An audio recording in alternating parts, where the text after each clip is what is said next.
Hello, I will be reviewing Melissa Hoffman's video about anxiety, the monster that no one else can see. Um, it was an excellent video, and as a person who has suffered from anxiety for quite some time now, I feel like it was a euphemism for uh, things that we sufferers feel and that people outside of our struggles may not be able to understand. The video starts, movie starts, and she's in bed. And moments after she wakes up, her anxiety pays her a visit. Anxiety is represented by a man with his face covered, whispering negativities at all times.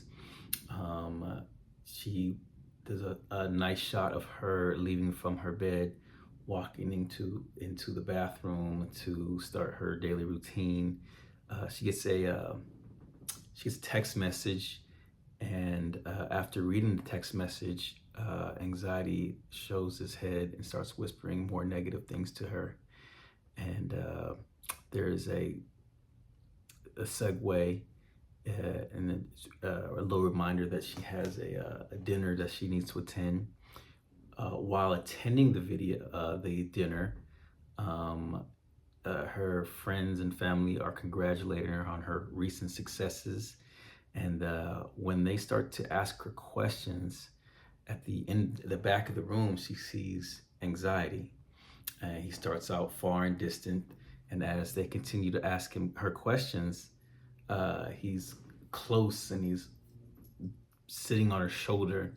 And then his proximity startles her. She stands and looks around the room and says, "Can nobody else see this? Can nobody see him?" And then she's overcome by her anxieties. Um, I would equate her video to somebody suffering from a panic attack, right? Um, to somebody not involved in the situation, whatever triggered the panic attack can seem innocuous, something that is not even that serious, as we'll say.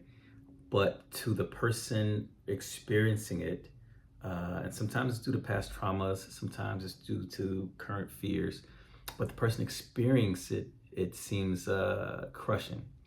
And I think her video does a good job of illustrating what anxiety is to people like us.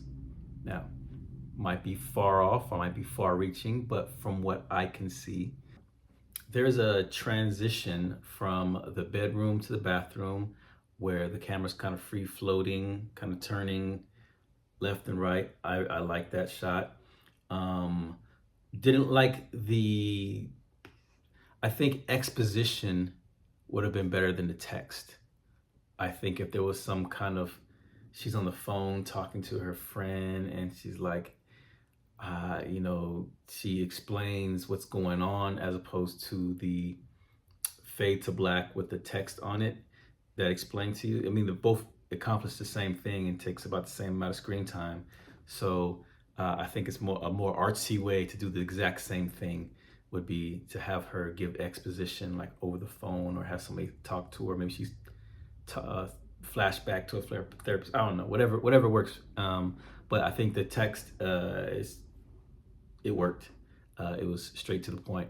But being that the film was kind of artsy, I would have liked her to do it another way. I am not in a position to tell somebody they could have done better on their video, so I'm not going to try. But I will tell you what what made the movie more enjoyable for me. The actor, sometimes when she spoke in hushed tones, I couldn't make out what she was saying. And I didn't understand one word of what anxiety was saying. And it wasn't that it was too quiet. I think it was more, it was just hard to understand. Clarity, I think if we could better, like there was a time when there was a text message and she read the text message, completely missed that. And what anxiety was saying the entire time through the film. I catch a little bit of it, but I couldn't understand everything he was saying. So Other than that, I think it was really good. I liked it. You know, it works for me.